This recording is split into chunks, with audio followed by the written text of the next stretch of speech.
No firme esos papeles. Ese hijo no es suyo. El hacendado Agustín Herrera estaba a punto de entregarle todo a un hombre que no era de su sangre. La pluma ya rozaba el papel. La tinta estaba lista.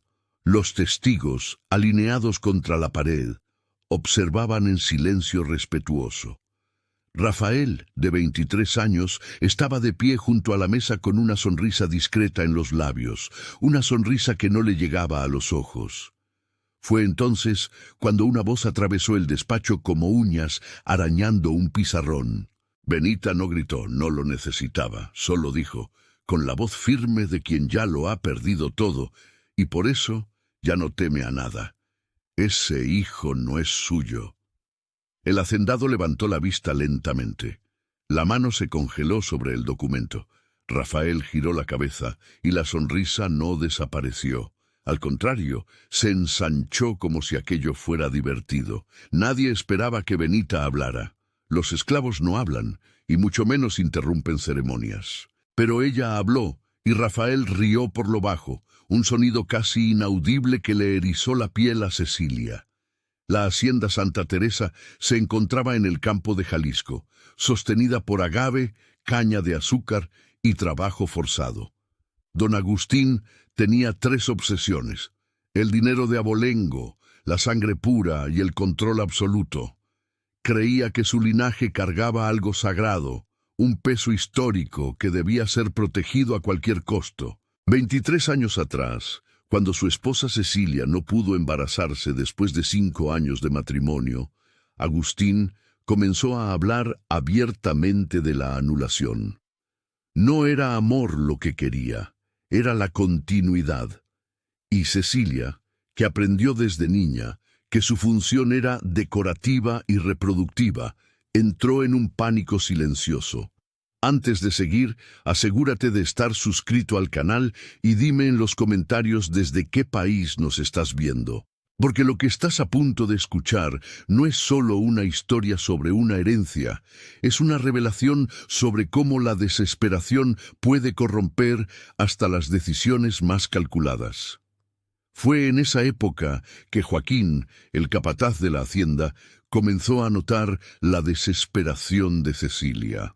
Joaquín no era como los otros empleados, era demasiado inteligente para el puesto que ocupaba, sabía leer contratos, entendía de números, conocía cada centímetro de la propiedad y cada secreto enterrado en ella. Veía a la patrona caminando sola por los jardines, con las manos temblorosas y los ojos rojos, y vio una oportunidad donde otros solo verían tristeza. La conversación entre ellos comenzó con amabilidad. Joaquín le ofreció un té, le ofreció escucharla, le ofreció comprensión, y cuando Cecilia estuvo lo suficientemente vulnerable, él le ofreció una solución. Un hijo no adoptado, no comprado, sino criado por ella, engendrado por él, presentado al hacendado como un milagro tardío. Cecilia se negó al principio. Luego dudó, y después cedió, porque la alternativa era ser descartada, reemplazada, borrada de la historia de los Herrera como si nunca hubiera existido. Rafael nació meses después. Cecilia fingió el embarazo con ropa holgada y reclusión estratégica. El hacendado, que pasaba semanas viajando entre la hacienda y Guadalajara, no se dio cuenta, o no quiso darse cuenta. Cuando apareció el bebé, lo sostuvo en sus brazos y vio lo que quería ver, un heredero. El rostro era claro, los ojos eran vivos, y eso bastaba. Joaquín continuó como capataz, Cecilia continuó como la patrona, y Rafael creció como el hijo legítimo de los Herrera, sin saber que su existencia era un fraude cuidadosamente planeado. Pero Joaquín no olvidó. Crió al hijo a distancia, con encuentros secretos a la orilla del monte, conversaciones disfrazadas de órdenes sobre el trabajo. Le enseñó a Rafael a ser cruel. Le enseñó a Rafael a despreciar la debilidad. Le enseñó a Rafael que el poder no se pide, se toma. Y cuando el muchacho cumplió 15 años y descubrió quién era su verdadero padre, no sintió traición, sintió emoción, porque ahora tenía un secreto, un arma, un as bajo la manga que podía usar cuando quisiera. Rafael pasó los últimos 8 años preparándose. Estudió con los mejores tutores que el dinero del hacendado podía pagar. Aprendió a administrar propiedades, a negociar con compradores, a calcular ganancias, pero también aprendió cosas que el hacendado jamás le enseñaría, como manipular a los acreedores, cómo vender tierras sin dejar rastro, cómo desmantelar una herencia sin levantar sospechas. Joaquín fue el verdadero maestro, y el plan era simple. Tan pronto como Rafael firmara los papeles y se convirtiera en heredero oficial, él y Joaquín tomarían el control total. Venderían a los esclavos improductivos, separarían familias, traerían un nuevo capataz aún más brutal y transformarían la hacienda Santa Teresa en una máquina de ganancias rápidas, sin escrúpulos, sin límites. Benita lo escuchó todo, no a propósito. Estaba limpiando el porche de la casa grande cuando Rafael y Joaquín conversaron al otro lado de la ventana entreabierta. No sabían que ella estaba allí. Nadie les presta atención a los esclavos, y así fue como descubrió que si Rafael heredaba, su hija sería vendida, sus nietos serían separados. Su hermano, demasiado viejo para el trabajo pesado, sería despachado a un comprador de peones baratos en el interior.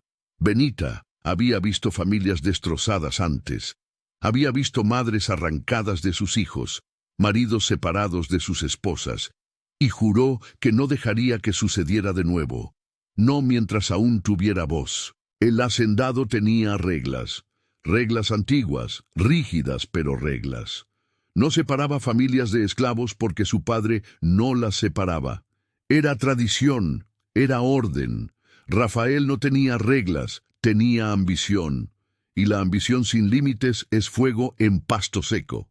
Por eso, cuando llegó el día de la firma, Benita no dudó. Sabía que hablar podía costarle la vida. Sabía que interrumpir un momento solemne como aquel era pedir un castigo. Pero también sabía que quedarse callada era ver cómo todo lo que amaba era destruido. Así que entró al despacho sin ser llamada, con su vestido remendado y los pies descalzos, y dijo las 6 palabras que congelaron la sala. «Ese hijo no es suyo». El hacendado la miró como si estuviera viendo un fantasma. Los testigos, 2 comerciantes de la ciudad y un juez retirado, contuvieron la respiración. El notario, un hombre gordo de lentes redondos, soltó la pluma. Cecilia se puso pálida como la cera, y Rafael rió por lo bajo, pero lo suficiente para ser escuchado. «Padre», dijo Rafael con la voz suave y controlada que usaba cuando quería parecer razonable. «Esta esclava está claramente perturbada. Quizás sea mejor mandarla de vuelta a la calpanería antes de que...» «¡Silencio!», lo cortó el hacendado. Su voz no fue alta. No necesitaba serlo. Agustín Herrera tenía el tipo de autoridad que hacía que el aire se sintiera más pesado. Se levantó despacio, con los ojos fijos en Benita. «Repite lo que dijiste». Benita respiró hondo. Sintió el peso de cada mirada en la sala. Sintió el odio de Rafael quemándole la nuca. Sintió el miedo de Cecilia vibrando en el aire como una cuerda demasiado tensa. Pero también sintió la presencia de su hija, de sus nietos, de su hermano, de todos los que dependían de ella para no ser vendidos como ganado. «Ese hijo no es suyo», repitió, más firme. «Es del capataz, de la señora con el capataz desde hace 23 años». El silencio que siguió fue tan absoluto que el sonido de la lluvia comenzando afuera parecía ensordecedor. El hacendado no parpadeó, no se movió, solo miró a Benita como si estuviera tratando de decidir si estaba loca o si decía la verdad. Rafael dejó de sonreír. «Eso es absurdo», dijo, pero por primera vez había tensión en su voz. «Padre, no vas a creerle a...». «Dije que te callaras». El hacendado no le quitó los ojos de encima a Benita. «¿Cómo sabes eso?» «Yo vi», respondió ella. «Vi a la señora bajar a la casa del capataz. Vi cómo regresó embarazada. Vi al señor capataz enseñarle al niño a montar cuando tenía 6 años, lejos de todos. Los vi a los dos conversando cuando creían que nadie los miraba. Y anoche los escuché planeando lo que van a hacer en cuanto usted firme esos papeles». Cecilia soltó un sonido ahogado. No era un llanto.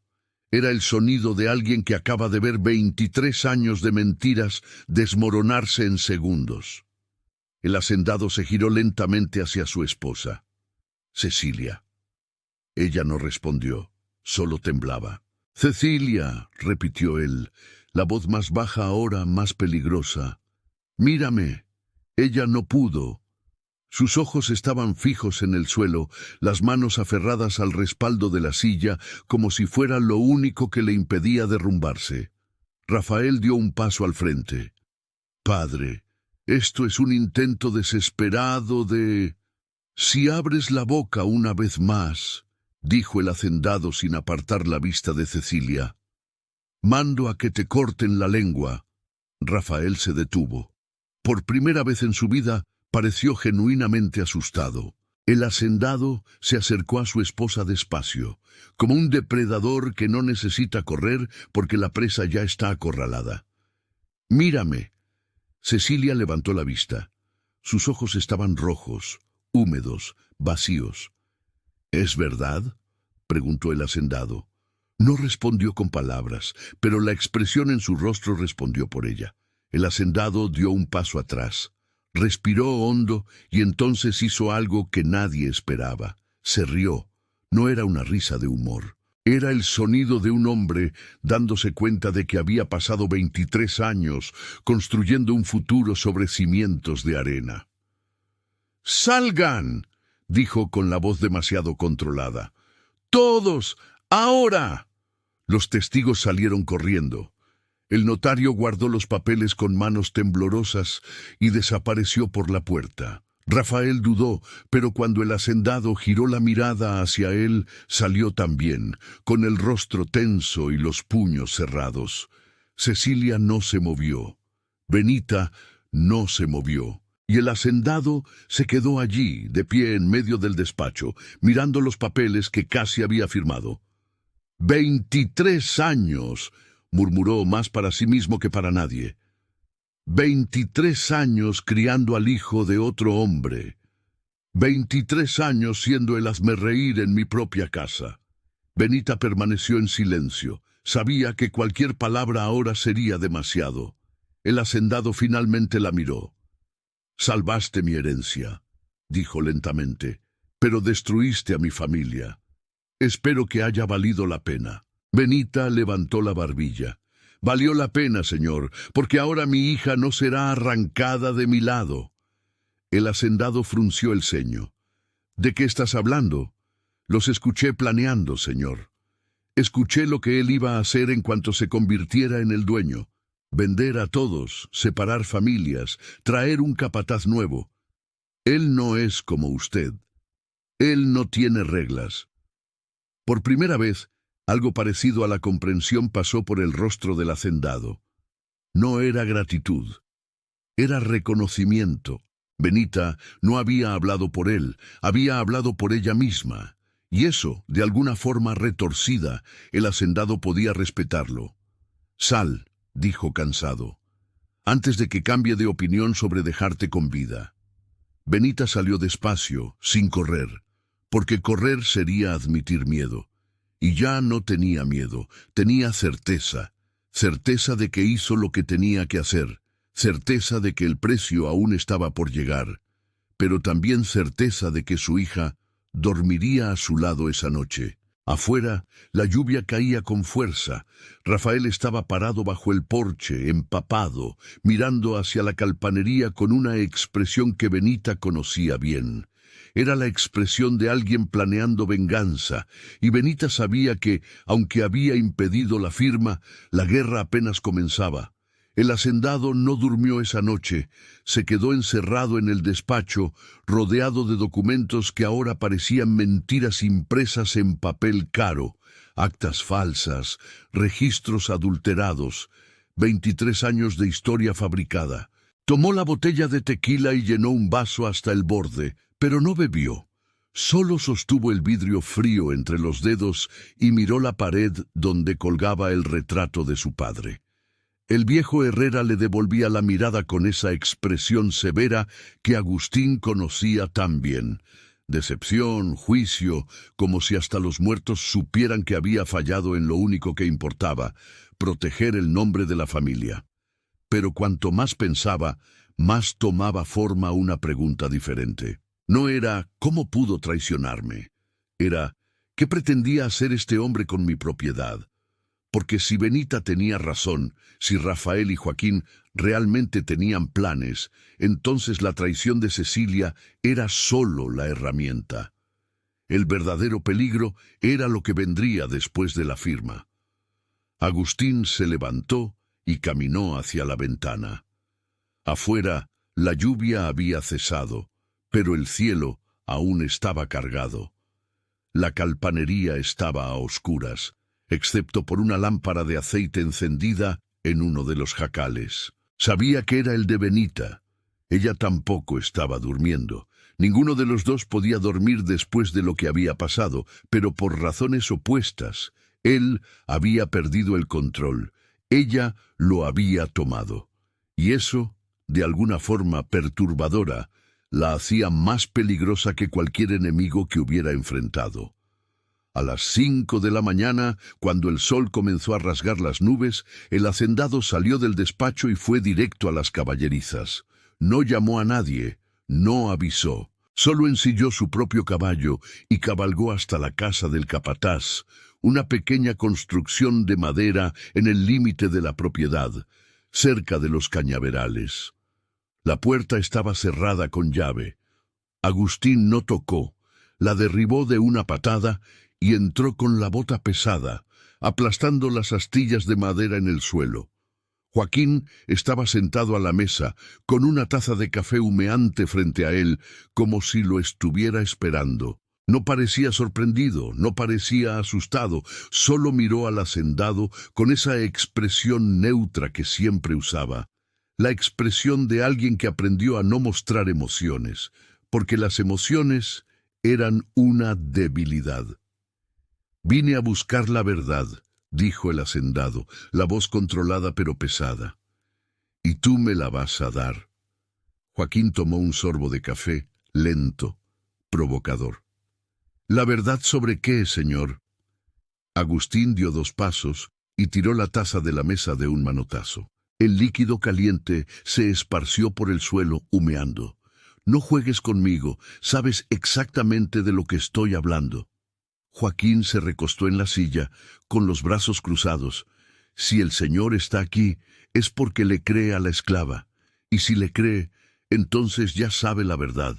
No necesita que yo se la confirme. Necesito saber qué planeaban». Agustín se inclinó sobre la mesa, con las manos apoyadas en la madera manchada. «Necesito saber qué iba a hacer mi supuesto hijo en cuanto se convirtiera en dueño de esta propiedad». Joaquín sonrió. No era una sonrisa feliz. Era la sonrisa de alguien que finalmente podía hablar sin miedo, porque lo peor ya había sucedido. Iba a hacer lo que cualquier hombre inteligente haría: obtener ganancias, maximizar, eliminar desperdicios. Usted mantiene a las familias juntas porque su padre lo hacía. Mantiene a viejos que no producen porque es tradición. Mantiene reglas que solo existen para que usted duerma mejor por la noche. Rafael no tiene esas ataduras. Iba a transformar esta hacienda en algo eficiente y yo iba a ayudarlo. El hacendado sintió un escalofrío recorrerle la espalda. No era ira, era reconocimiento. Joaquín estaba describiendo exactamente el tipo de operación que él veía en otras propiedades. Lugares donde los esclavos eran números, no personas, donde las ganancias estaban por encima de cualquier otra consideración.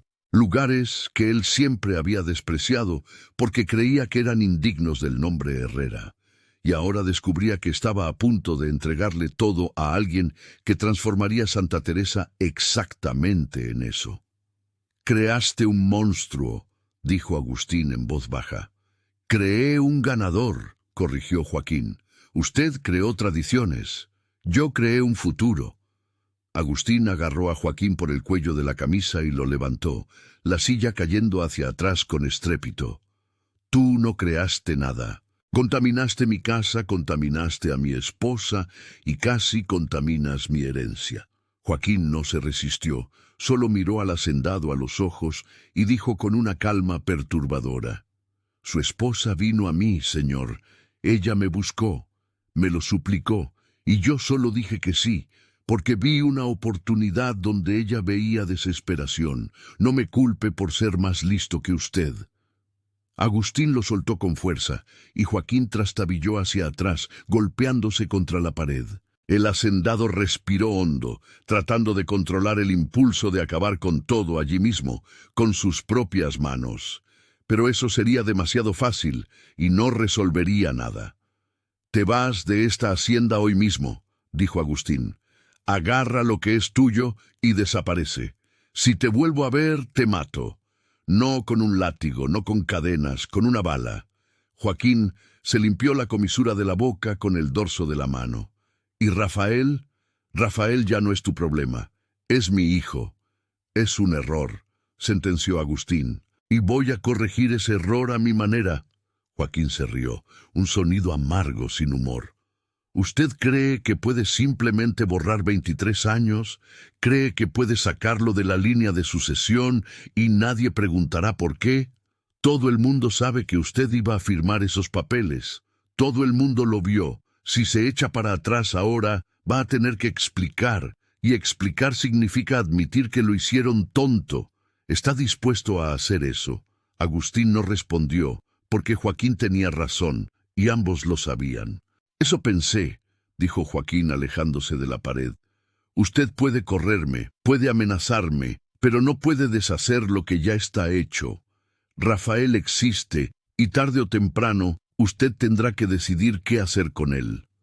El hacendado salió de la casa sin decir más, montó su caballo y galopó de regreso a la casa grande, con la mente hirviendo.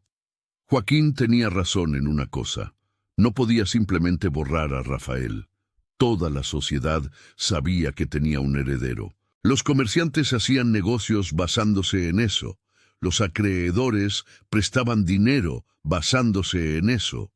Si Agustín simplemente declaraba que Rafael ya no era su heredero, tendría que dar explicaciones, y las explicaciones destruirían el nombre de los Herrera de una forma que ninguna traición podría lograr. Pero mantener a Rafael era entregarle todo a alguien que destruiría no solo la propiedad, sino a todos los que vivían en ella. Cuando llegó a la casa grande, el sol ya estaba alto. Cecilia estaba sentada en la sala, con las manos cruzadas en el regazo y el rostro hinchado de tanto llorar. Levantó la vista cuando Agustín entró, pero no dijo nada. No había nada que decir. Todo se había dicho la noche anterior, en el silencio ensordecedor que siguió a la revelación. «¿Dónde está él?», preguntó Agustín. Cecilia tragó saliva. «En su cuarto, encerrado. No ha salido desde ayer». Agustín subió las escaleras, sus pasos pesados resonando en la casa vacía. Se detuvo frente a la puerta del cuarto de Rafael y tocó una vez. Ninguna respuesta. Tocó de nuevo, más fuerte. «Abre esta puerta». Silencio. Agustín giró la perilla. Estaba cerrada con llave. Retrocedió un paso y pateó la puerta con fuerza. La madera crujió, pero no cedió. Pateó de nuevo y de nuevo, hasta que la cerradura se hizo pedazos y la puerta se abrió de golpe. Rafael estaba sentado en la cama, completamente vestido, como si estuviera esperando. No pareció sorprendido por la entrada violenta. Solo miró al hacendado con esa expresión fría y calculadora que Agustín ahora reconocía como algo que nunca vino de él. «Tenemos que hablar», dijo Agustín. «¿Sobre qué?» Rafael cruzó las piernas, relajado. «Sobre cómo una esclava destruyó años de planeación con 6 palabras, o sobre cómo realmente le crees». «Hablé con Joaquín». Rafael no parpadeó. «Y lo confirmó todo». «Entonces ahora lo sabes». Rafael se levantó y caminó hacia la ventana. «No soy tu hijo. Nunca lo fui y honestamente nunca quise serlo. Tú y tus reglas ridículas, tus tradiciones arcaicas, tu patética obsesión con el linaje. Pasé 23 años fingiendo respetar eso. Finjo muy bien, ¿no crees?» Agustín sintió que algo se rompía dentro de él. No era el corazón, era la ilusión. La última ilusión de que quizás, de alguna manera, Rafael podía ser salvado. «¿Sabes lo que iba a hacer?», continuó Rafael, girándose para encarar al hacendado. «Iba a vender a la mitad de los esclavos en el primer mes. Los viejos, los enfermos, los inútiles. E iba a traer un capataz de verdad, no esos caporales blandos que mantienes porque conocen a las familias. Iba a cortar todo ese sentimentalismo idiota y a transformar esta propiedad en lo que debería ser. Una máquina de hacer dinero». «Eres exactamente lo que Benita dijo que eras», habló Agustín en voz baja. «Un destructor». Rafael se rió. «Soy un ganador y tú eres un fósil. La diferencia es que los fósiles mueren, los ganadores heredan». Agustín dio 2 pasos al frente y por primera vez vio el miedo pasar rápidamente por los ojos de Rafael. Solo un destello, pero estuvo allí. «No vas a heredar nada», dijo Agustín. «Ni un palmo de tierra, ni una moneda, nada». «No puedes hacer eso», respondió Rafael, pero su voz había perdido parte de la arrogancia.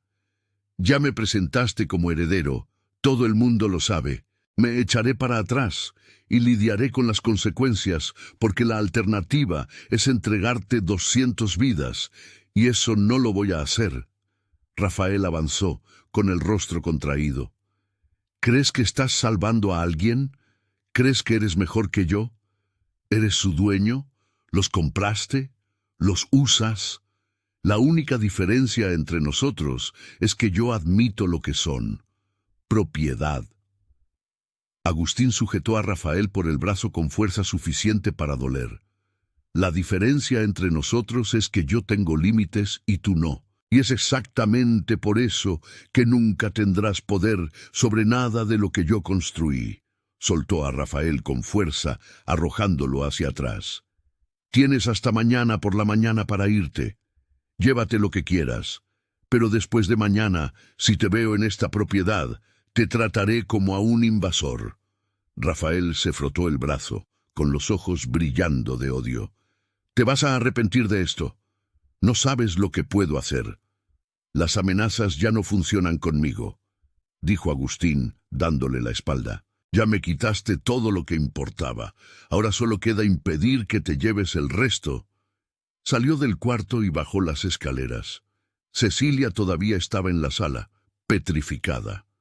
Agustín pasó a su lado sin mirar, sin hablar, porque no había nada que decirle a alguien que ayudó a criar al enemigo dentro de su propia casa. Afuera, el sol quemaba con fuerza. Agustín caminó hacia la calpanería, donde Benita estaba sentada frente a su jacal, remendando una tela rota. Levantó la vista cuando lo vio acercarse, pero no se levantó. No era falta de respeto, era agotamiento. «Tenías razón», dijo Agustín, deteniéndose a unos pasos de distancia. «Sobre todo». Benita no respondió, solo siguió cosiendo. «Se va mañana», continuó el hacendado. «Joaquín también. Nadie será vendido. Nadie será separado». Benita finalmente levantó la mirada. «¿Y después, señor? ¿Qué pasa después? ¿Usted cree que él simplemente va a desaparecer?» Agustín no tenía respuesta, porque ella tenía razón de nuevo. Rafael no era el tipo de persona que aceptaba la derrota. Era del tipo que esperaba, planeaba y regresaba. No lo sé, admitió Agustín, y había algo extraño en decirlo en voz alta. Él nunca admitía no saber. Pero al menos ahora sé contra qué estoy luchando. Benita volvió a coser. ¿Entonces entiende por qué hablé? No era una pregunta, era una afirmación. Y Agustín, por primera vez en 23 años, entendió perfectamente lo que significaba tomar una decisión imposible para proteger a quienes no tienen voz. Regresó a la casa grande, subió al despacho y cerró la puerta con llave. Tomó todos los documentos de sucesión, todas las actas que establecían a Rafael como heredero, y los arrojó a la chimenea. Vio el papel quemarse, los bordes oscureciéndose, las palabras desapareciendo en cenizas, 23 años de mentira haciéndose humo. Pero, mientras observaba el fuego, una sensación incómoda crecía en su pecho, porque sabía que quemar papeles no quemaba intenciones. Y Rafael tenía intenciones muy claras. La pregunta ahora no era si volvería, sino cuándo y qué traería consigo. La respuesta llegó más rápido de lo que Agustín esperaba. 3 días después, un hombre apareció en la entrada de la hacienda, montado en un caballo tordillo, vestido con un traje oscuro y un sombrero de ala ancha. No pidió permiso para entrar, simplemente desmontó, amarró al animal y caminó directamente hacia la casa grande, como si fuera el dueño del lugar. Uno de los caporales corrió al despacho para avisar al hacendado, pero cuando Agustín bajó, el hombre ya estaba sentado en la sala, con las piernas cruzadas, esperando. «¿Quién es usted?», preguntó Agustín, deteniéndose en la entrada de la sala. El hombre se quitó el sombrero y lo puso en su regazo. Tenía un rostro delgado, ojos pequeños y una sonrisa que no transmitía ninguna cordialidad. «Mi nombre es Ramírez. Soy abogado y vine a tratar un asunto delicado que involucra a su hijo». Agustín sintió que el estómago se le encogía. «Yo no tengo hijo». «Interesante», dijo Ramírez, sacando un sobre del bolsillo interior de su saco, «porque tengo aquí documentos que dicen lo contrario. Actas, registros, testigos que confirman que usted crió a Rafael Herrera como heredero legítimo durante 23 años.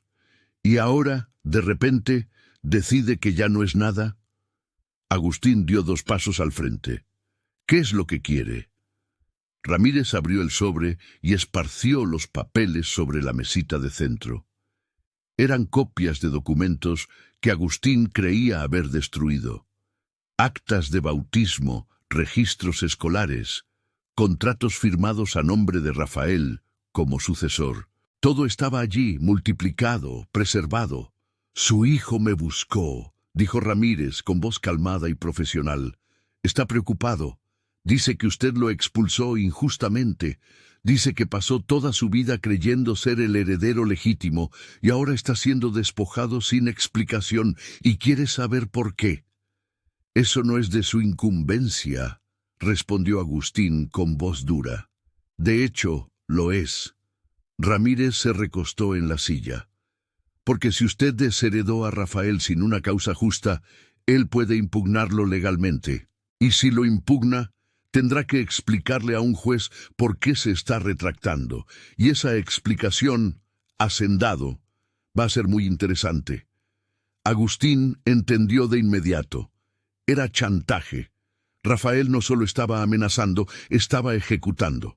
Si Agustín no daba explicaciones, Rafael lo demandaría. Y en el proceso, todo saldría a la luz. La traición de Cecilia, la conspiración con Joaquín, el plan para desmantelar la hacienda y, peor aún, la admisión pública de que el hacendado Agustín Herrera había sido engañado durante 23 años dentro de su propia casa. «¿Cuánto quiere?», preguntó Agustín. Ramírez sonrió. No era una sonrisa bonita. «No quiere dinero, quiere reconocimiento, quiere que usted lo mantenga como heredero, quiere que firme los papeles que dejó de firmar, y quiere garantías de que no será expulsado». Eso no va a suceder. Entonces prepárese para explicar en un tribunal por qué no. Ramírez guardó los papeles de nuevo en el sobre y se levantó. Tiene 7 días para reconsiderar. Después de eso, mi cliente presentará una demanda de reconocimiento de paternidad y derechos sucesorios. Y cuando eso suceda, hacendado, todo Jalisco sabrá que el heredero de los Herrera no es quien usted dice que es. Se puso el sombrero de nuevo y caminó hacia la puerta. Antes de salir, se giró. Ah, y una última cosa. Mi cliente me pidió que le avisara que si usted intenta intimidar a los testigos o destruir más documentos, él tiene copias guardadas en un lugar seguro. Y hay gente dispuesta a hablar, mucha gente. Ramírez se fue, dejando a Agustín solo en la sala, con la sensación de que las paredes se estaban cerrando. Rafael no solo estaba amenazando la reputación de la familia, estaba amenazando toda la estructura de poder que sostenía la hacienda. Si el nombre de los Herrera se manchaba públicamente, los acreedores podrían cobrar las deudas anticipadamente, los proveedores podrían romper contratos, los compradores podrían cancelar negocios, y todo eso llevaría a una sola cosa: la quiebra. Agustín subió al despacho y cerró la puerta. Necesitaba pensar. Necesitaba encontrar una salida que no implicara destruir todo lo que su padre y su abuelo habían construido. Pero cuanto más pensaba, más se daba cuenta de que Rafael había jugado bien, muy bien. Había preparado esta trampa con antelación, guardando copias, alineando abogados, asegurándose de que incluso expulsado todavía tendría poder. Fue entonces cuando Agustín escuchó voces afuera, voces altas, nerviosas. Caminó hacia la ventana y miró hacia abajo. Un grupo de esclavos estaba reunido cerca de la calpanería, hablando entre ellos. Benita estaba en el centro, gesticulando. Agustín no podía oír lo que decían, pero veía la tensión en sus rostros, en sus hombros encorvados, en las manos que se movían demasiado rápido. Bajó y caminó hacia allá. Cuando los esclavos lo vieron acercarse, el grupo se dispersó rápidamente, cada uno volviendo a sus jacales. Menos Benita. Ella se quedó parada, esperando.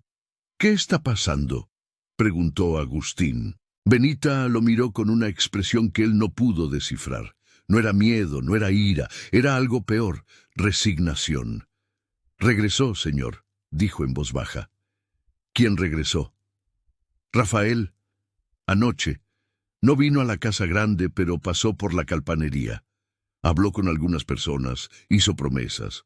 Agustín sintió que la sangre se le helaba. «¿Qué tipo de promesas?». «Dijo que va a volver. Dijo que va a ser el dueño de aquí, sin importar lo que usted haga. Y dijo que cuando vuelva, se acordará de cada persona que se quedó de su lado». Benita tragó saliva. «La gente tiene miedo, señor, porque no saben quién va a ganar. ¿Y si Rafael gana?». No necesitó terminar la frase. Agustín entendió. Rafael estaba dividiendo la hacienda, estaba creando lealtades, ofreciendo protección a quienes se pusieran de su lado y amenazando a quienes no lo hicieran. Era una táctica clásica de guerra, dividir para conquistar, y estaba funcionando. «¿Con quién habló?», preguntó Agustín. Benita dudó, porque nombrar personas era condenarlas, pero también sabía que no nombrarlas era dejar que la división creciera hasta convertirse en un abismo. «Mateo, el herrero. Dijo que Rafael le prometió que sería capataz si lo ayudaba. Teresa, la de la cocina, dijo que Rafael le aseguró que nunca sería vendida si se quedaba callada. Y Jonás...». Benita hizo una pausa con la voz temblorosa. «Jonás es mi cuñado. Él le creyó. Cree que Rafael va a ganar y está convenciendo a otros». Agustín apretó los puños. Rafael no solo estaba amenazando con abogados, estaba carcomiendo la hacienda por dentro, poniendo a la gente en contra de los demás, creando facciones. Y la peor parte era que estaba usando el miedo de forma inteligente, porque nadie sabía quién tenía realmente el poder, el hacendado que expulsó a Rafael, o Rafael, que tenía documentos y abogados. «Reúne a todos frente a la casa grande», dijo Agustín. «Ahora». Benita asintió y salió corriendo. En 15 minutos, todos los esclavos de la hacienda estaban reunidos en un semicírculo frente al porche. Más de 200 personas, hombres, mujeres, niños, todos en silencio, esperando. Agustín bajó los escalones y se paró frente a ellos. No era común que el hacendado hablara directamente con los esclavos. Generalmente usaba a los caporales, pero ahora no había tiempo para intermediarios. «Sé que Rafael estuvo aquí», comenzó Agustín, con la voz lo suficientemente alta para que todos la oyeran. «Sé que hizo promesas. Sé que algunos de ustedes están pensando en creerle». Hizo una pausa, dejando que las palabras calaran.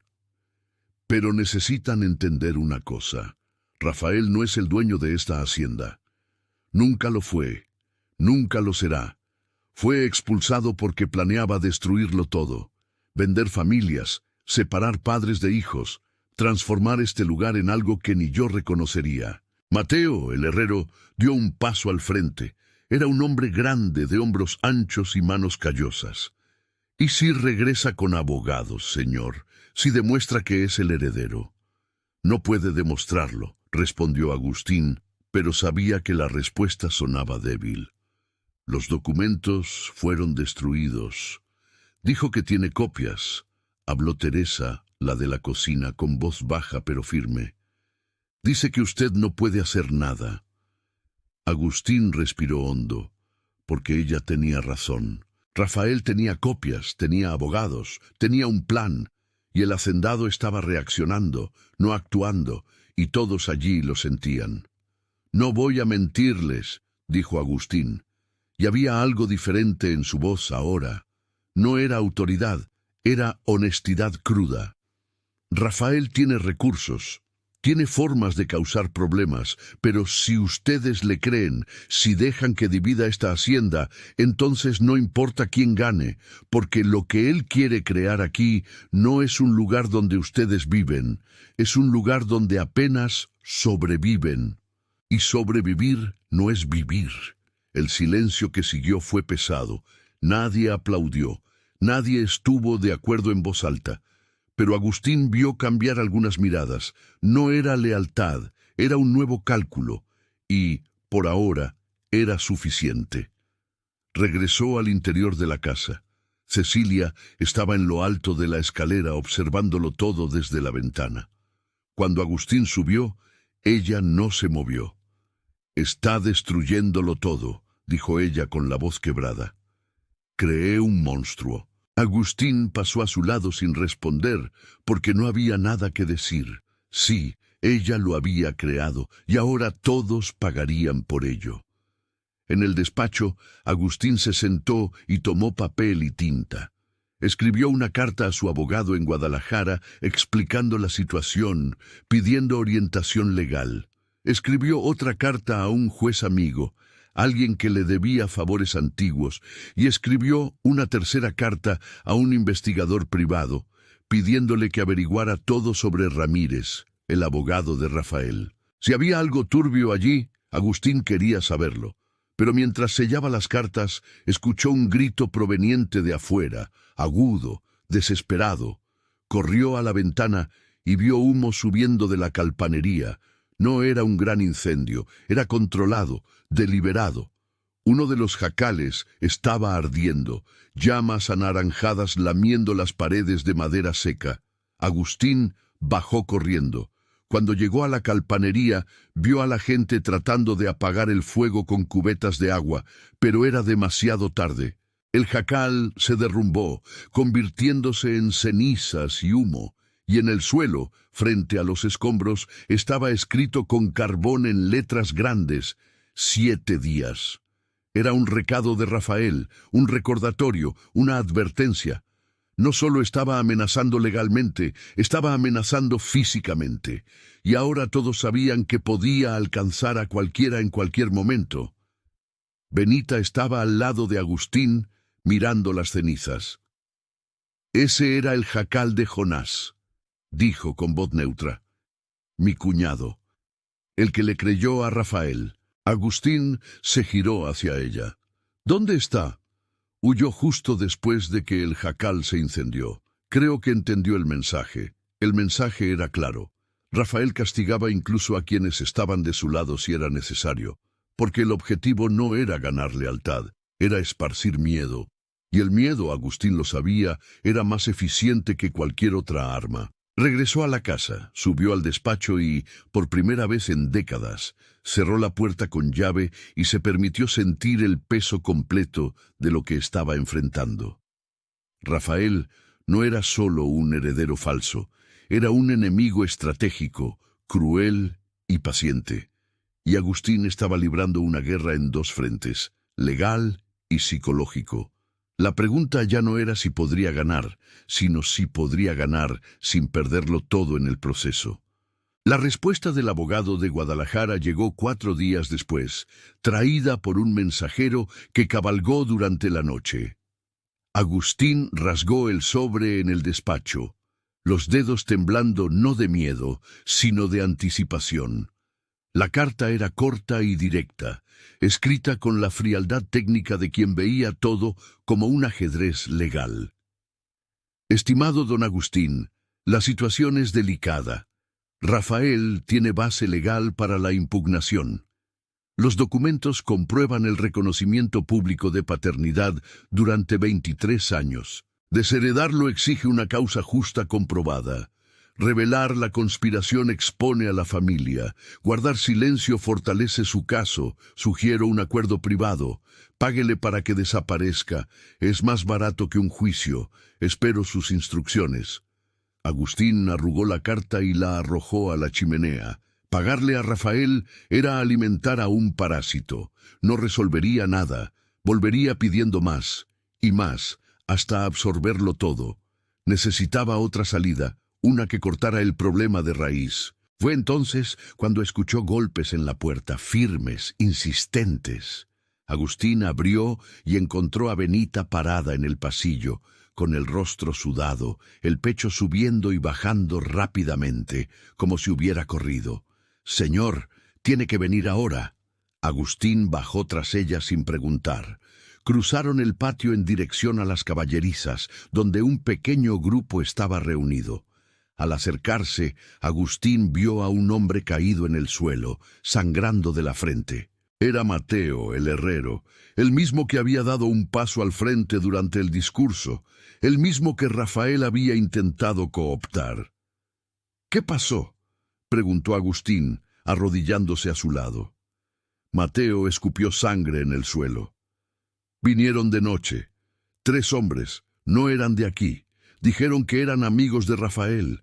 Dijeron que había elegido el lado equivocado». Se tocó la frente, los dedos rojos. «Me golpearon. Dijeron que la próxima vez no sería solo una paliza». Agustín sintió la bilis subirle por la garganta. Rafael no solo estaba amenazando, estaba ejecutando, enviando matones para golpear a quienes no se alineaban. Era terrorismo puro, y estaba funcionando, porque el miedo que Agustín vio en los ojos de la gente alrededor no era miedo de él, era miedo de Rafael. «¿Cuántos vieron a esos hombres?», preguntó Agustín. «Muchos, señor», respondió Benita.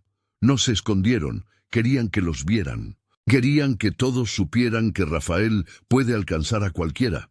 Agustín mandó que llevaran a Mateo para que lo curaran y regresó a la casa grande con la mente dando vueltas.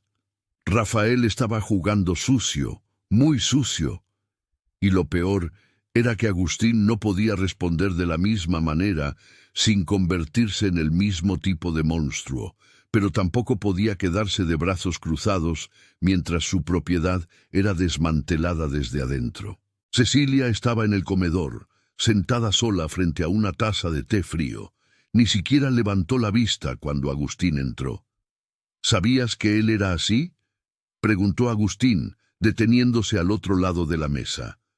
Cecilia no respondió de inmediato. Cuando habló, su voz estaba vacía, como si ya no tuviera nada dentro. Yo no sabía nada, solo sabía que necesitaba un hijo. Y Joaquín me ofreció una solución. No pregunté qué le estaba enseñando al niño. No pregunté qué estaba creando. Solo cerré los ojos. ¿Y ahora? Agustín se inclinó sobre la mesa. Ahora que tus ojos están abiertos, ¿qué ves? Cecilia finalmente lo miró. Sus ojos estaban hundidos, rodeados de sombras oscuras. Veo que lo destruí todo. A ti, a la hacienda, a la gente, todo. No, dijo Agustín con voz dura. No lo destruiste sola. Yo también fallé. Creí porque quería creer. Cerré los ojos a las señales porque era conveniente. Pero ahora ya no podemos cerrar los ojos, porque si no hacemos nada, Rafael va a volver, y cuando vuelva, no dejará piedra sobre piedra. Cecilia bajó la cabeza, y Agustín vio lágrimas caer sobre la mesa. Pero no eran lágrimas de autocompasión, eran lágrimas de comprensión. Comprensión de que el error tenía un precio, y el precio aún no se había pagado por completo. Agustín salió y caminó hacia el fondo de la propiedad, donde estaba la casa de Joaquín, o lo que quedaba de ella. La construcción estaba vacía, la puerta abierta balanceándose con el viento, los muebles revueltos. Joaquín había huido como se le ordenó, pero dejó rastros. Agustín entró y comenzó a revolver cajones, armarios, cualquier lugar donde pudiera encontrar algo útil. Fue en una caja debajo de la cama donde lo encontró. Cartas, docenas de ellas, intercambiadas entre Joaquín y Rafael a lo largo de los años. Agustín se sentó en el suelo polvoriento y comenzó a leer. Cada carta era una pieza del rompecabezas. Planes detallados de cómo tomar el control de la hacienda, listas de compradores interesados en tierras, nombres de acreedores que podían ser manipulados y, peor aún, listas de esclavos divididos en categorías: vendibles, útiles, desechables. En la categoría de desechables estaba el nombre de la hija de Benita, de sus nietos, de su hermano. Más de 40 nombres marcados para ser vendidos en el primer mes después de la sucesión. Agustín apretó las cartas con fuerza suficiente para arrugar el papel. Esto no era solo codicia, era un exterminio planeado. Rafael no veía personas, veía mercancía, y había calculado exactamente cuánto valía cada vida. Guardó las cartas dentro de su saco y regresó corriendo a la casa grande. Necesitaba mostrarle esto a alguien. Necesitaba un testigo. Necesitaba una prueba que no pudiera ser negada. Encontró a Benita cerca de la cocina y la llevó al despacho. «Lee esto», dijo arrojando las cartas sobre la mesa. Benita tomó la primera carta. Leía despacio, los labios moviéndose en silencio. Cuando llegó a la lista de nombres, su mano comenzó a temblar. «Mi hija», susurró. «Mis nietos». «Planeó todo», dijo Agustín. «Cada venta, cada separación, cada destrucción». Y Joaquín estuvo con él en cada paso. Benita soltó las cartas como si quemaran. «¿Va a usar esto? Lo haré. Es una prueba. Es una causa justa. Es todo lo que necesito para destruir su caso en el tribunal». Pero Benita lo miró con una expresión extraña. «Si usted muestra esto, tendrá que admitir que él es hijo de Joaquín. Tendrá que explicar cómo entró en la familia. Expondrá a la señora. Lo expondrá todo». Agustín se detuvo, porque ella tenía razón. Usar las cartas como prueba significaba revelar toda la verdad. Y revelar la verdad significaba destruir públicamente el nombre de los Herrera, de una forma que ningún proceso judicial podría lograr. Los acreedores huirían, los socios comerciales romperían contratos, la sociedad los aislaría. «¿Entonces qué hago?», preguntó Agustín, y había una desesperación genuina en su voz. ¿Dejo que gane? ¿Dejo que vuelva y lo destruya todo? Benita tomó una de las cartas de la mesa. Era la que tenía la lista de desechables. Miró los nombres por un largo momento. Luego miró a Agustín. «Usted preguntó antes por qué hablé ese día», dijo lentamente. «¿Por qué arriesgué mi vida para impedir la firma? Y le dije que fue para proteger a mi familia. Pero no fue solo eso». Puso la carta de nuevo en la mesa. «Fue porque vi que usted estaba a punto de cometer un error que no podía deshacerse. Y ahora usted está frente a otro error». «¿Qué error?» «Intentar ganar solo». Benita señaló las cartas. «Esto no es solo una prueba contra Rafael. Es la prueba de que todos nosotros estamos en peligro. Y la gente en peligro necesita saber. No puede guardarse esto solo para usted. Tiene que mostrarlo. ¿Mostrarlo a quién? A todos. A cada persona en esta hacienda. Porque si ven con sus propios ojos lo que Rafael planeó, si ven los nombres escritos, si ven que no eran solo números para él, sino nombres reales de gente real, entonces entenderán que la lucha no es suya, es de todos». Agustín miró las cartas, luego miró a Benita y entendió. Había tratado esto como una guerra particular, como una protección de su nombre, de su honor, de su herencia, pero no lo era. Era la protección de vidas, 200 vidas que dependían de que alguien tuviera el valor de mostrar la verdad, aunque la verdad fuera fea. «Reúne a todos de nuevo», dijo Agustín. «Ahora». Media hora después, toda la hacienda estaba reunida nuevamente frente a la casa grande. Esta vez, Agustín bajó sosteniendo las cartas en la mano. No se subió al porche, se quedó al mismo nivel que todos, en el suelo de tierra. «Encontré esto en la casa del capataz», comenzó, levantando las cartas. «Son planes. Planes que Rafael y Joaquín hicieron a lo largo de años. Planes sobre lo que iban a hacer con esta hacienda y planes sobre lo que iban a hacer con ustedes». Comenzó a leer en voz alta, clara, cada nombre, cada categoría, cada valor monetario asignado a vidas humanas. El silencio era absoluto. Nadie se movía, nadie respiraba fuerte. Solo escuchaban mientras Agustín transformaba secretos en verdad pública. Cuando terminó, bajó las cartas. «Rafael no está luchando por una herencia, está luchando por el derecho a destruir. Y si él gana, todos aquí pagarán el precio. No yo, ustedes». Teresa, la de la cocina, dio un paso al frente. «Pero usted también es dueño, señor. Usted también ha comprado gente, también vende. ¿Cuál es la diferencia?». Era una pregunta justa, brutalmente justa. Y Agustín sabía que mentir ahora sería el fin de cualquier credibilidad que aún le quedaba. «La diferencia», dijo lentamente, «es que yo tengo reglas, reglas que aprendí de mi padre. No separar familias, no vender niños, no desechar a los viejos. Son reglas pequeñas, insuficientes, pero son reglas. Rafael no tiene ninguna. Y cuando alguien no tiene límites, no es un administrador. Es un destructor». Nadie aplaudió, pero Agustín vio algo cambiar en los rostros. No era lealtad, era reconocimiento. Reconocimiento de que la elección no era entre libertad y esclavitud. Era entre esclavitud con reglas y esclavitud sin ninguna. Mateo, todavía con la frente vendada, se acercó. «¿Qué quiere que hagamos, señor?». «Quiero que entiendan lo que está en juego», respondió Agustín.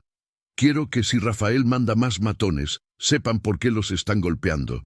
Y quiero que si les ofrece promesas de nuevo, recuerden que las promesas escritas en papel valen menos que nada cuando vienen de alguien que ya planeó venderlos». Agustín regresó adentro, dejando las cartas con Benita. «Guarda esto. Muéstraselo a quien quiera verlo. No escondas nada más». Esa noche, Agustín no durmió. Se quedó en la ventana del despacho observando la calpanería. Pequeñas luces se movían entre los jacales, gente conversando, compartiendo lo que habían oído, procesando. Y Agustín se dio cuenta de que había hecho algo peligroso. Le había dado información a quien no debía tenerla.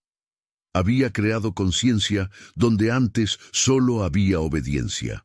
Pero también sabía que era la única forma de ganar, porque Rafael no luchaba solo. Tenía abogados, matones, recursos. Y Agustín, si quería tener una oportunidad, también necesitaba un ejército de gente que entendía que perder significaba ser destrozado. 2 días después, el mensajero de Ramírez apareció de nuevo. Esta vez no trajo una carta, trajo un recado verbal. El señor Rafael está perdiendo la paciencia, quiere una respuesta en 2 días. O acepta el acuerdo o enfrenta el juicio. Es su elección. Agustín miró al mensajero. Dile a Rafael que mi respuesta es no. No voy a pagar, no voy a ceder. Y si quiere un juicio, que venga, porque yo también tengo pruebas, y mis pruebas tienen nombres. El mensajero se fue, y Agustín supo que acababa de declarar la guerra total. La cuestión ahora era, ¿quién se quebraría primero?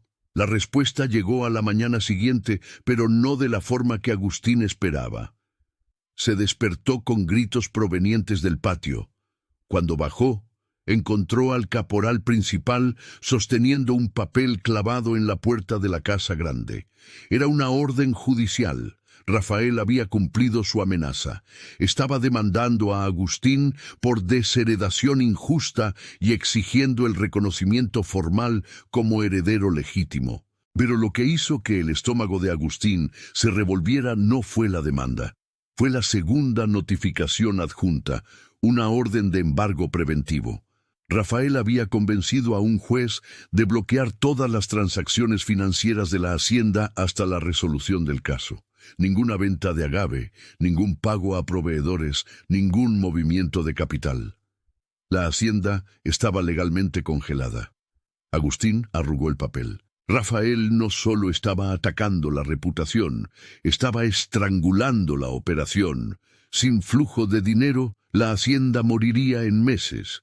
Los salarios no se pagarían, las deudas se acumularían, los acreedores vendrían a cobrar, y cuando todo se derrumbara, Rafael compraría los pedazos por nada.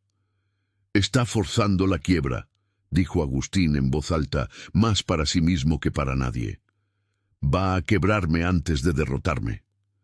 El caporal no supo qué responder. Solo se quedó allí, con el sombrero en las manos, esperando órdenes que Agustín no tenía. Fue entonces cuando Benita apareció corriendo. «Señor, está llegando gente, mucha gente». Agustín caminó hacia el frente de la propiedad y vio una comitiva de hombres a caballo, quizás 15, todos vestidos formalmente. Al frente venía Ramírez, el abogado, a su lado Rafael, y detrás hombres que Agustín no reconocía, pero que tenían la postura de quienes estaban allí para intimidar. Rafael desmontó con movimientos calculados, quitándose los guantes lentamente mientras miraba la casa grande, como si ya fuera suya. Ramírez se acercó primero, sosteniendo una carpeta de cuero. «Hacendado Herrera, vengo a notificarle oficialmente. La demanda ha sido aceptada.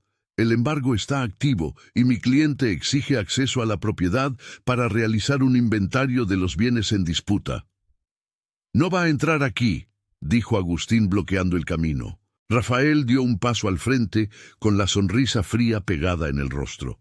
«No necesito tu permiso. Tengo una orden judicial, y si me lo impides, estarás en desacato. Lo que, debo decir, solo fortalece mi caso». Agustín miró a su alrededor. Los hombres que venían con Rafael tenían las manos cerca de los cinturones, donde probablemente llevaban armas. No eran abogados, eran protección o amenaza, y Rafael los había traído a propósito para mostrar que tenía fuerza. «Puedes tener papeles», dijo Agustín en voz baja, «pero eso no cambia lo que eres, un parásito creado con mentiras». Rafael se rió a carcajadas, como si fuera lo más divertido que hubiera oído. «Mentiras, fui criado como un Herrera, educado como un Herrera. presentado a la sociedad como un Herrera. Tú me hiciste lo que soy, y ahora quieres negarme ¿por qué? ¿Porque descubriste que no soy de tu sangre? Se acercó más, la voz bajando a un susurro venenoso. La sangre no importa, el poder importa, y yo tengo más poder ahora del que tú jamás volverás a tener. Fue entonces cuando Benita salió de la casa grande, cargando algo en sus manos. Caminó hasta quedar entre Agustín y Rafael y extendió lo que sostenía.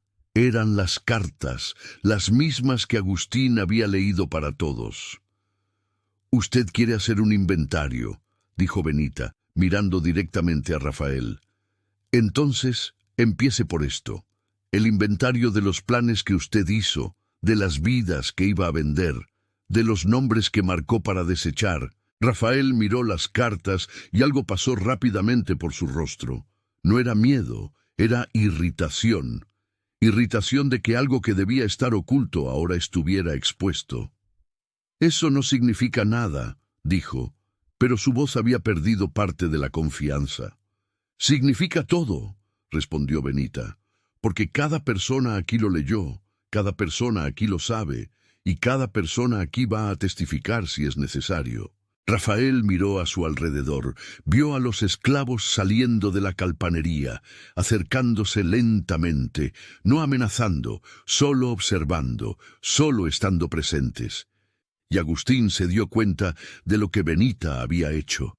Había transformado el secreto en un arma colectiva. Ya no era la palabra de uno contra otro, era la palabra de 200. Ramírez, sintiendo el cambio de poder, intervino. «Esto es irrelevante para el proceso. Lo que importa es que planeó un genocidio», lo cortó Agustín. «Y hay pruebas escritas de su propia mano y de la de su verdadero padre. Y si quiere un juicio, llevaré esto y dejaré que el juez decida si un hombre que planea vender niños merece heredar algo». El silencio que siguió fue denso. Rafael miró a Ramírez, quien hizo un gesto casi imperceptible con la cabeza. Negativo, como diciendo, «Esto lo complica todo». Rafael respiró hondo, recomponiendo su máscara de control. «Esto no ha terminado. Tú puedes tener tus papeles, yo tengo los míos, y veremos a quién le cree el juez». Se giró para irse, pero se detuvo y miró a Benita. «Debiste haberte quedado callada. Las esclavas que hablan demasiado tienen una vida corta». «Ya debería estar muerta entonces», respondió Benita sin retroceder. «Porque hace días que no me quedo callada». Rafael montó su caballo y partió, la comitiva tras él. Pero antes de desaparecer en la curva del camino, miró hacia atrás una última vez. Y Agustín vio una promesa en esa mirada. La promesa de que esto estaba lejos de terminar. Esa noche, Agustín reunió a los caporales. «Doblen la vigilancia. Nadie entra sin ser visto. Nadie sale sin avisar. Rafael va a intentar algo. No sé qué, pero lo hará». Y tenía razón. 2 días después, 3 esclavos desaparecieron. No huyeron, fueron llevados. Testigos vieron a hombres desconocidos abordándolos a la orilla del monte, ofreciéndoles dinero, ofreciéndoles libertad. Uno de ellos era Jonás, el cuñado de Benita, que había creído en Rafael antes. Los otros 2 eran jóvenes, fuertes, útiles. Agustín mandó a buscarlos, pero no fueron encontrados. Y entonces llegó el mensaje, entregado por un niño que no sabía lo que llevaba. Una nota simple. «Tengo 3. Puedo tener 30, puedo tenerlos a todos, la propiedad ya es mía, solo que aún no te has dado cuenta». Benita leyó la nota y cerró los ojos. Está demostrando que puede hacer lo que quiera, que ninguna vigilancia lo va a detener. «Entonces, ¿qué hacemos?», preguntó Agustín por primera vez sin respuesta. Benita dobló la nota. «Usted ya hizo lo que podía. Lo expuso. Armó una defensa. Pero Rafael no lucha con reglas, lucha con miedo, y mientras la gente tenga miedo, él tiene poder». «¿Cómo les quito el miedo?». Benita lo miró. No se lo quita, pero les muestra que hay algo más fuerte que el miedo. Les muestra que quien se queda del lado correcto no se queda solo. A la mañana siguiente, Agustín hizo algo que nunca había hecho. Bajó a la calpanería, reunió a todos y dijo: «Quien quiera irse, puede irse. No lo impediré, no lo castigaré. Rafael está ofreciendo promesas. Yo no puedo ofrecer nada más que incertidumbre, pero puedo decirles una cosa: si se quedan, lucharé por ustedes. No como dueño, como alguien que entendió que si él gana, todos perdemos». Nadie se fue, pero tampoco nadie aplaudió, porque se quedaron no por lealtad, sino porque no sabían a dónde ir. Y Agustín entendió que había ganado una pequeña batalla. Pero la guerra aún estaba lejos de terminar, porque esa misma noche, la casa de Joaquín, que llevaba días vacía, se incendió. Y en las cenizas alguien escribió: «Último aviso». El aviso no estaba vacío. A la mañana siguiente, Agustín recibió un ultimátum oficial de Ramírez: o aceptaba un acuerdo, transfiriendo la mitad de la propiedad a Rafael y reconociéndolo públicamente como heredero, o el proceso seguiría, el embargo continuaría, y Rafael garantizaba que más accidentes ocurrirían. El mensaje terminaba con una línea que le heló la sangre a Agustín: «Las propiedades se incendian, la gente también». Agustín convocó una reunión de emergencia con sus caporales y Benita. Esparció mapas de la hacienda sobre la mesa del despacho. «Va a atacar de nuevo, más grande esta vez». «¿Dónde?». El caporal más viejo, un hombre llamado Silverio que trabajaba allí desde hacía 40 años, señaló el almacén de Agave. «Si quema el producto, señor, pierde toda la cosecha, 6 meses de trabajo. No habría cómo pagar las deudas». «Entonces doblamos la guardia en el almacén», decidió Agustín. Turnos de 4 hombres, toda la noche. Pero Benita miraba el mapa en silencio, sus ojos recorriendo cada marca. «No es el almacén», dijo en voz baja. «¿Cómo lo sabes?», preguntó Agustín. «Porque Rafael no quiere destruir lo que va a ser suyo. Quiere destruir lo que usted ama». Tocó un punto específico en el mapa: la capilla. La pequeña construcción de piedra, donde el padre de Agustín estaba enterrado, donde 3 generaciones de los Herrera habían sido bautizadas, casadas, veladas. Quiere quebrarlo a usted por dentro, no por fuera. Agustín miró el punto que ella indicaba y sintió que algo se le contraía en el pecho porque tenía razón. Rafael sabía que el dinero podía recuperarse, las cosechas replantarse, las construcciones reconstruirse, pero la memoria, el legado, eso, una vez destruido, no volvía. «Pongan guardias en la capilla también», ordenó Agustín, «y que nadie duerma hoy». La noche llegó pesada, sin luna, solo nubes espesas cubriendo las estrellas. Agustín no se fue a la cama. Se quedó en el despacho con la ventana abierta, un rifle cargado a su lado, observando. Benita se quedó en la calpanería, manteniendo a los niños despiertos y atentos. Los caporales patrullaban en parejas, con antorchas en las manos. Pasó la medianoche, la 1 de la mañana, las 2, nada. Fue a las 3:15 cuando el grito resonó. Venía del lado opuesto a la capilla, del granero. Agustín corrió, pero cuando llegó, las llamas ya lamían el techo.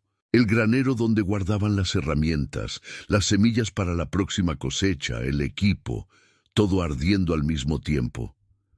«Fue una trampa», jadeó Silverio, llegando detrás de Agustín. «Pusimos a todos a vigilar la capilla y el almacén. Dejaron el granero vacío». Agustín lo vio entonces. No era solo fuego, era estrategia. Rafael había previsto que Agustín protegería lo que parecía más importante y atacó lo que quedó vulnerable. Mientras todos corrían para apagar el incendio, Agustín escuchó otro sonido. Caballos, viniendo de la dirección del camino. Corrió al frente de la casa y vio a Rafael, acompañado de 6 hombres, todos armados, entrando por la reja principal. No a escondidas, abiertamente, como si fueran los dueños. «Vine a buscar mi respuesta», gritó Rafael, deteniendo su caballo a pocos metros de Agustín. Detrás de él, el granero seguía ardiendo, iluminando la escena con una luz naranja enfermiza. «Estás invadiendo propiedad privada», dijo Agustín, levantando el rifle.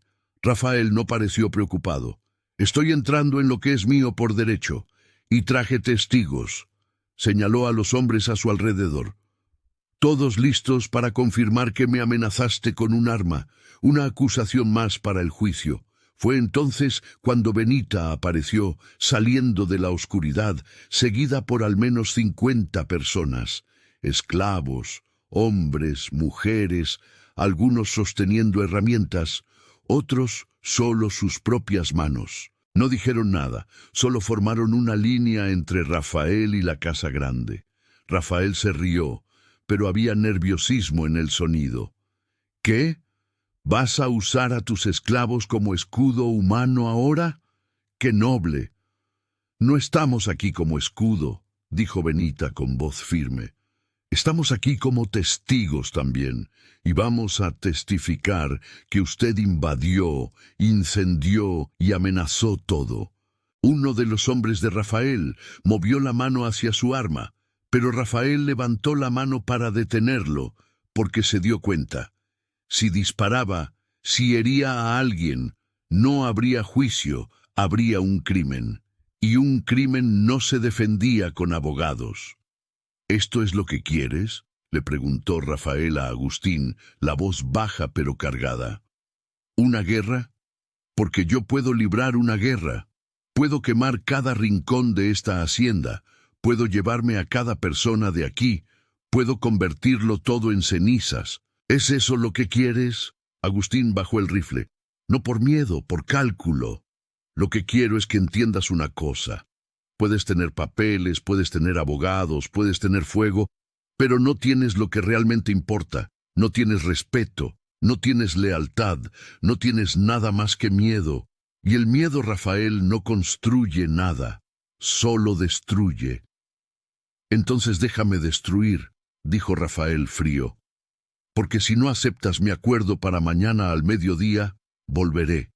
Y la próxima vez no será un granero». Tiró de las riendas y partió, sus hombres siguiéndolo.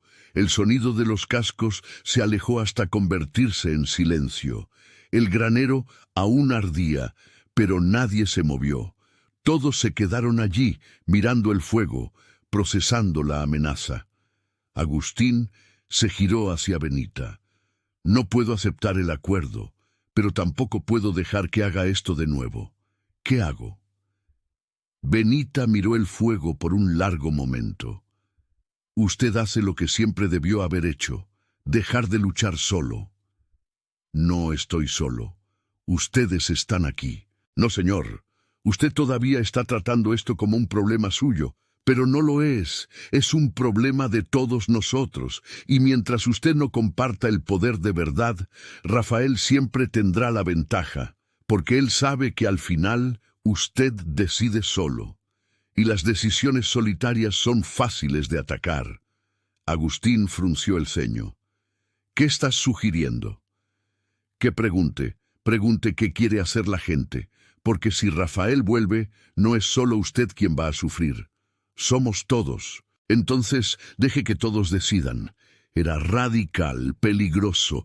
Darle voz a quien no debía tenerla era romper todas las reglas que sostenían esa sociedad. Pero Agustín miró a su alrededor, vio los rostros cansados, asustados, pero presentes, y entendió que las reglas ya se habían roto en el momento en que Benita abrió la boca en ese despacho días atrás. «Reúnan a todos», dijo Agustín, «ahora mismo. Aunque el fuego siga ardiendo, quiero escuchar». Y así fue como a las 4 de la mañana, con el granero humeando al fondo, toda la hacienda se reunió una vez más. Agustín no se subió al porche, se quedó al mismo nivel, en el suelo. «Rafael quiere un acuerdo. Quiere que le dé la mitad de la hacienda. Si no lo hago, vuelve y ataca de nuevo. Peor. Así que necesito saber. ¿Creen que debo aceptar? El silencio fue absoluto. Nadie esperaba que le preguntaran. Nadie sabía si podían responder. Fue Mateo, el herrero con la frente aún marcada, quien habló primero. Si usted acepta, él vuelve de todos modos, pero como dueño, y entonces nadie podrá detenerlo. Teresa, la de la cocina, dio un paso al frente. ¿Y si no acepta? Lo quema todo. Quizás, admitió Agustín. Pero al menos, luchando todavía, tenemos una oportunidad. Silverio, el viejo caporal, escupió en el suelo. He visto muchas cosas en esta hacienda. Vi a su padre, a su abuelo. Ninguno de ellos se habría doblegado ante un hijo bastardo. Y usted tampoco debería hacerlo. Una por una, las voces comenzaron a alzarse, no al unísono, pero de acuerdo. No aceptarían, porque aceptar era garantizar la destrucción. Resistir era arriesgar la destrucción. Y entre las dos, preferían morir intentándolo. Agustín miró a Benita. Ella solo asintió. Entonces está decidido, dijo Agustín. No habrá acuerdo, y cuando vuelva, estaremos listos. Pero en el fondo, nadie sabía si estar listo sería suficiente. El mediodía llegó, y con él Rafael. Pero esta vez no vino solo con matones, vino con autoridad oficial, un oficial del juzgado, 2 soldados de la Guardia Rural y Ramírez cargando documentos. Era una ejecución legal. El embargo se había convertido en una orden de incautación. Si Agustín no entregaba el control, sería removido por la fuerza. Agustín los recibió en el porche, rodeado por todos los habitantes de la hacienda, 200 personas formando una pared humana silenciosa. El oficial del juzgado pareció incómodo con la escena. «Hacendado Herrera, tengo órdenes para...» «Ya sé lo que tiene», lo interrumpió Agustín. «Y yo también tengo algo». Levantó las cartas de Joaquín y Rafael. Pruebas de conspiración, planeación de venta ilegal e intención de destruir la propiedad. ¿Quiere ejecutar la orden? Ejecútela. Pero llévele esto al juez también. El oficial tomó las cartas, las leyó rápidamente y su rostro cambió. Miró a Ramírez. ¿Esto es verdad? Ramírez abrió la boca para responder, pero Rafael lo cortó. Son documentos robados, inadmisibles. Fueron encontrados en propiedad de la hacienda, corrigió Agustín. Y hay 200 testigos que pueden confirmar el contenido. El oficial miró a la multitud, luego a Rafael, luego a los papeles en su mano.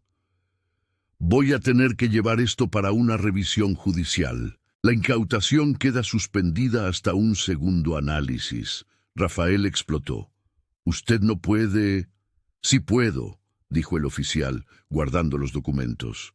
Y lo haré, porque si estas acusaciones son ciertas, todo este proceso es un fraude. Rafael miró a los soldados, pero no se movieron. Miró a Ramírez, que evitó su mirada. Y entonces miró a Agustín, y había odio puro allí, el odio de quien vio una victoria segura escapársele de los dedos. «Esto no ha terminado», dijo Rafael, la voz baja y demasiado controlada. «Volveré con otros jueces, otros oficiales, otros recursos, y cuando vuelva nadie te protegerá». Pero antes de que pudiera irse, Benita dio un paso al frente. «Usted no va a volver». Rafael se rió. «¿Y quién me lo va a impedir? ¿Tú?» «Usted no», dijo Benita. «Usted mismo. Porque ahora todos saben quién es usted. Y la gente que hace lo que usted hace no tiene lugar en ninguna parte. Ni aquí, ni en un tribunal, ni en la ciudad. Usted construyó todo sobre una mentira. Y la mentira, cuando se expone, se convierte en una prisión». Rafael escupió en el suelo, cerca de los pies de ella. «Tú no sabes nada de mí». «Lo sé todo», respondió Benita sin retroceder. «Sé que pasó 23 años fingiendo ser alguien que no es. Sé que planeó destruir familias. Sé que incendió propiedad ajena. Sé que secuestró a 3 personas que aún no han vuelto. Y sé que todo eso está escrito, documentado, y lo seguirá a donde vaya. El oficial del juzgado levantó la cabeza. ¿Secuestro? ¿Incendio? Agustín señaló el granero aún humeante. Ayer, invasión e incendio provocado. Hay testigos. El oficial miró a los soldados. Arréstenlo. Rafael intentó correr, pero no llegó lejos. Los soldados lo alcanzaron antes de que montara su caballo, arrojándolo al suelo y atando sus muñecas. Gritó, pataleó, amenazó con demandarlos a todos, pero las esposas no se abrieron. Ramírez desapareció rápidamente, montando y partiendo sin mirar atrás. Y Rafael fue arrastrado, subido a una carreta y llevado a la ciudad para responder por crímenes que ningún abogado podría borrar. Cuando la carreta desapareció en la curva del camino, el silencio que quedó fue diferente. No era alivio, era agotamiento. El agotamiento de quien ha sobrevivido, pero ha pagado un alto precio. Agustín se giró hacia todos. Los 3 que fueron llevados. Los buscaré. Los traeré de vuelta. ¿Y si no los encuentra?, preguntó alguien. Entonces compensaré a sus familias de la manera que pueda. No era una promesa de libertad, no era una promesa de igualdad, pero era un reconocimiento, el reconocimiento de que había una deuda. Benita se acercó. Usted sabe que esto tendrá consecuencias, ¿verdad? ¿Qué consecuencias? Toda la ciudad sabrá que la señora lo traicionó, que Rafael no era suyo, que fue engañado durante 23 años. El nombre de los Herrera se convertirá en un chiste. Agustín miró la casa grande, la hacienda, la gente a su alrededor. Prefiero ser un chiste vivo que una leyenda muerta. Y tú que has seguido esta historia hasta aquí, ¿qué piensas? ¿Crees que existe una diferencia real entre un señor con reglas y un señor sin límites? Deja tu opinión en los comentarios, porque preguntas como esta todavía resuenan en las estructuras de poder que existen hasta hoy. Cuando la obediencia se convierte en complicidad, cuando el silencio se convierte en traición, y cuando la única elección digna es aquella que lo destruye todo, incluso a quien elige. Si esta historia te impactó de alguna manera, no te la guardes solo para ti. Compártela con alguien que necesite escucharla. Suscríbete al canal si aún no lo has hecho y activa la campanita, porque historias así, sobre los errores del poder, las consecuencias morales y el precio del silencio, necesitan ser contadas. Deja una palabra en los comentarios. Puede ser cualquiera: justicia, venganza, verdad, o incluso nada si crees que nada de esto importa. Quiero saber qué se quedó en tu cabeza después de escuchar esto. Y gracias de corazón por acompañarme en esta historia, por darme tu tiempo, por hacer que este canal crezca. Si puedes ayudar con ese like, ese gracias, es como tomar un café conmigo mientras preparo la siguiente historia. Y puedes estar seguro, la próxima será aún más intensa. 3 meses después, Rafael fue condenado, no por falsedad de identidad, porque probar una paternidad falsa era demasiado complicado, sino por incendio, allanamiento y coacción. 5 años de prisión. Joaquín nunca fue encontrado. Dicen que huyó al interior, se cambió el nombre, desapareció. Cecilia se fue a vivir con parientes lejanos, cargando la vergüenza como una sombra perpetua. Agustín se quedó, reconstruyó el granero, renegoció deudas, pagó una indemnización a las familias de los 3 que desaparecieron. 2 regresaron meses después. 1 nunca fue visto de nuevo. La hacienda continuó operando, pero nunca más de la misma manera, porque algo había cambiado. No en las estructuras, no en las leyes, sino en la forma en que las personas se miraban unas a otras. Benita continuó trabajando, continuó siendo esclava, porque una revelación, por más valiente que sea, no rompe cadenas de hierro, pero rompe cadenas de silencio, y eso, de alguna forma retorcida, ya era una victoria.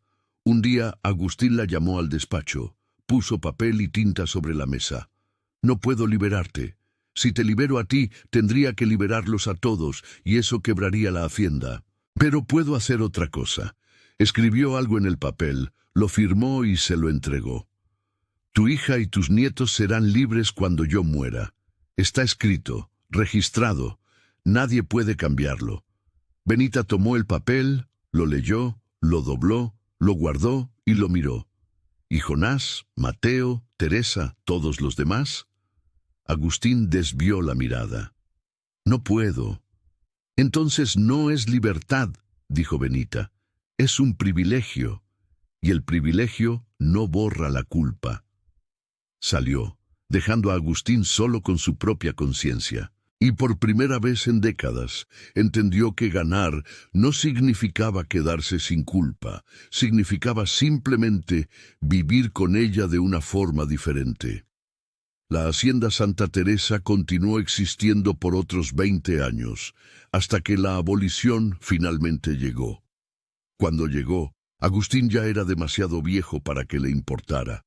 Firmó las cartas de libertad con mano temblorosa, vio a todos partir y se quedó solo en la casa grande que un día pareció un imperio. Benita fue la última en irse. Se detuvo en la puerta, miró hacia atrás una vez y solo dijo: «Valió la pena, señor. No salvé a todos, pero salvé a algunos, y eso al menos me lo llevo conmigo». Y entonces partió, dejando atrás al hombre que un día casi entregó 200 vidas a un monstruo.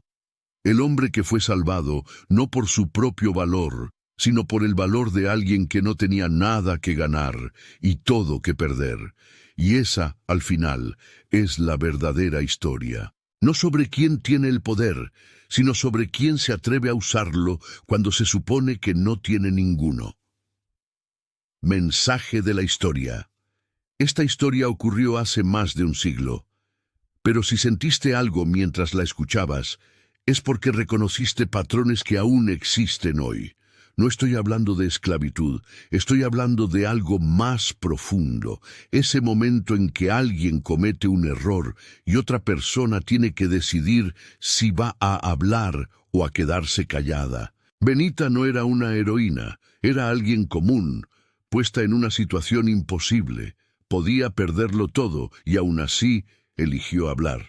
No porque fuera valiente, sino porque el precio de quedarse callada era mayor que el precio de hablar.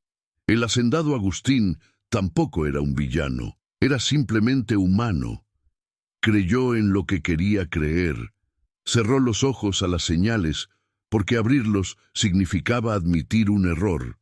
Y todos nosotros, en algún momento, hemos hecho eso. Creer en lo conveniente es más fácil que investigar lo incómodo. Rafael es el más interesante, porque no nació siendo un monstruo. Fue moldeado por la ambición de Joaquín, por la desesperación de Cecilia, por un sistema que valoraba el resultado sin cuestionar el método. Y eso nos recuerda que las personas peligrosas rara vez aparecen de la nada. Son creadas por nosotros, por sociedades que no establecen límites claros. Lo que hace universal a esta historia no es el contexto histórico, es la estructura. Alguien en una posición de poder está a punto de cometer un grave error. Alguien sin poder se da cuenta. Y ahí viene la pregunta: ¿vale la pena arriesgarse para impedir algo que aún no ha sucedido? Benita respondió que sí, y salvó a docenas de familias, pero siguió siendo esclava. Entonces, vale la pena preguntar: ¿ganó o solo pospuso la destrucción? Yo creo que ganó, porque la victoria no siempre se trata de cambiarlo todo. A veces se trata de impedir que todo empeore. A veces se trata de salvar a quien puede ser salvado, aun sabiendo que no se puede salvar a todos. Esta historia también muestra algo importante sobre el poder.